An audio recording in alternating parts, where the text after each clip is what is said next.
Your body never lies. I recently heard somebody saying this, and it's both incredibly accurate and also inaccurate. So I'm going to tell you why that is. So just follow along with me here. And this is connected to the idea of emotions and thoughts. So where this came from is there was a discussion about emotions, and then it was a group of coaches, and they were also talking about thoughts. So you may have heard this before, but your thoughts are not always true, right? So your mind can lie to you. The thoughts that you are thinking can be lies and not actual representations of the reality in front of you, right? It's just your brain's interpretation. It takes in some sensory information.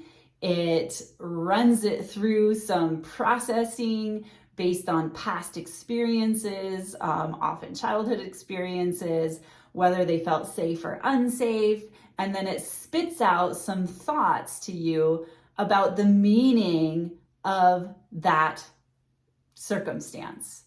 And the thoughts are not necessarily true, right? They're based on your past experiences and the meaning that you made of those experiences when you were a child or in the past. So an example of that may be, like I like to use this example of fire and children, right? When children are really small, we teach them that fire is very dangerous and to stay away and don't touch it because it is, right? But in all actuality, fire is very useful, and we've used it for thousands and thousands of years to cook food and protect ourselves, create light, etc.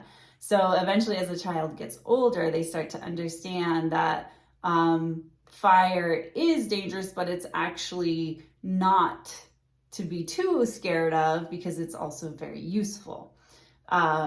So that meaning that they make of fire, where initially they may get really, really scared of it because of the caregiver's reaction, later as they learn and understand how to use it, then they may be more drawn to it and use it in a more useful way.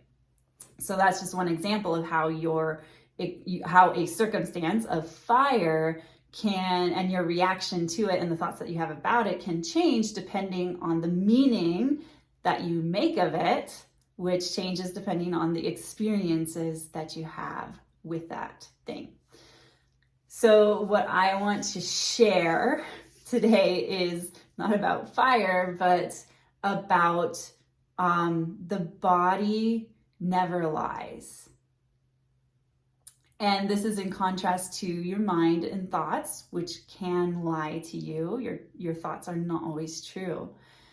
And the part of this that I feel like, wow, this is like such a cool statement, is that in the present moment, your body, the sensations, the emotions that you are feeling in your body is not a lie. You can almost think of your emotions and your physical sensations as an indicator of what you're actually feeling about something. Like, is it fear? Is it excitement? Is it love? Is it elation? Right? Your body can be an indicator of what you're actually feeling.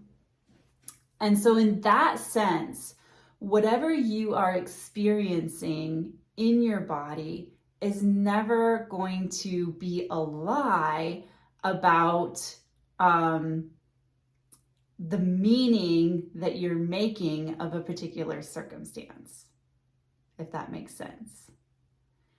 So what's interesting about this concept is that, and the context that it was being spoken about in this conversation was that sometimes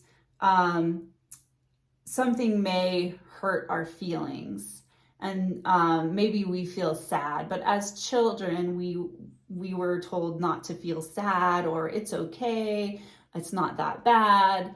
And so we begin to lose connection with the truth of what we're actually feeling.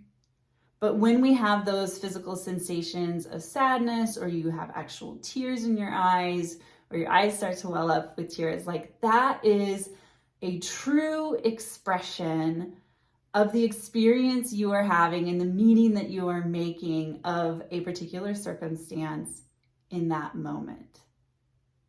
So your body and the physical sensations are a true indicator of what you are thinking and believing about a circumstance in that moment. And the emotions help you understand what you're actually thinking and believing. So I love that, because it's so important for us to know the truth, or, how we are actually interpreting things unconsciously before we can begin to shift to a conscious and intentional feeling and thoughts and beliefs about something. So the other side of this is why I feel like this statement is inaccurate, is because our emotions are, you can almost say, and it's not like linear like this, it goes back and forth. Your thoughts create your emotions, right? So if we look at it, this linear approach to where emotions come from, you can basically say they're a reaction to the thoughts and beliefs that you have about a particular situation. Now, it can go backwards, that your emotions can feed your thoughts, but we're just going to look at it in this path, that your thoughts create your emotions, and your thoughts are like a reaction. And so your emotions that you experience are a true experience of the actual circumstance that you're having. However, when we know that your thoughts can create your emotions, and we know that our thoughts and beliefs may not actually be true, then we can begin to see where this statement that your body never lies is not completely accurate. So if we come back to that example about the fire, a small child who initially maybe had a very fearful reaction from a caregiver when they went towards the fire, and the caregiver was like, no, don't touch that, and immediately pulled them away, then that child's going to create thoughts and meanings and the emotion of fear whenever they see the fire again, right? So their thought may be, fire will kill me. And that's the only thought they have about it. And that creates intense fear and a fight or flight response, which creates these emotions in the body, right? But that thought may not be totally true or the only truth, right? So that experience of extreme fear and intensity and wanting to run away in the body, while it is a true expression of the meaning that you're making of a particular situation in that present moment, it may not actually be the truth about the circumstance. So as adults, we know the truth of fire is that it is useful. We can contain it. We can light it or make it disappear in most cases, right? Unless it gets too big. But we have a different concept of fire where it's warm, so we may actually move towards it because we know that it will make us feel warm, make us feel comforted. We can roast marshmallows on it, right? Like I went camping recently and I love building campfires. So I have a very different experience when I think about fire. I'm not afraid. I mean, respectful, yes, but I will move towards it rather than run away from it. So you can see that in that scenario, my thoughts about fire and the meaning and belief that my brain has about fire creates a completely different emotion in my body. And in the present moment, that emotion is the truth about what I am experiencing. It's an indicator of the thoughts and beliefs that I have about that particular circumstance. So this was just a really cool concept that I wanted to share with you.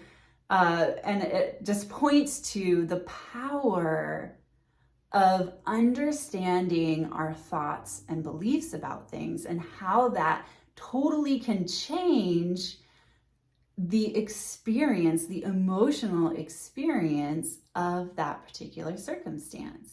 So if we can start to pay attention to, well, what's going on in my body?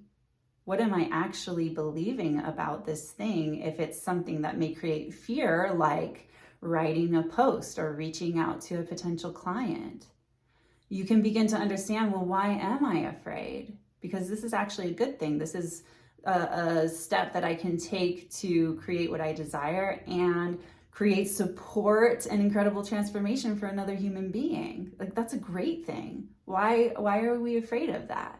So we can use the emotional experience as an indicator of the thoughts and beliefs that we have about that experience. They can point us to what those are. And then we can begin to intentionally shift to thoughts, beliefs, judgments about those things that support us so that we're not experiencing fear that can potentially repel a person when we take an action or prevent us from even taking the action. So let me know what you thought about this concept of the body never lies and how it is both inaccurate and accurate. I love the paradox of it. I love the paradox of it. Let me know what you think. And make sure and follow me. You can subscribe to my YouTube channel. You can follow me on Facebook and on Instagram. My name is Kim Ocker. You can find me kim.ocker is my handle both for Facebook and Instagram. And stay tuned, because if you want to dive deeper into this work and actually figure out how to do this process of understanding what you're feeling, understanding the beliefs and thoughts and judgments that are creating that feeling, and then intentionally shift so that you can powerfully create the things that you desire in your world, in your business, in your family, then you're going to want to learn about a program that I have called the Loving Impact Practice, which is just awesome. I'm about halfway through the first round of this program, and clients are loving it and creating incredible results. Incredible. It's inspiring. So send me a message if you're interested now. Stay tuned. I'll be talking more about it. The next round starts in September of 2022. And have a beautiful day. It is a beautiful sunny summer day here right now in Central Oregon, and I love it, and I love you, and I will talk to you later.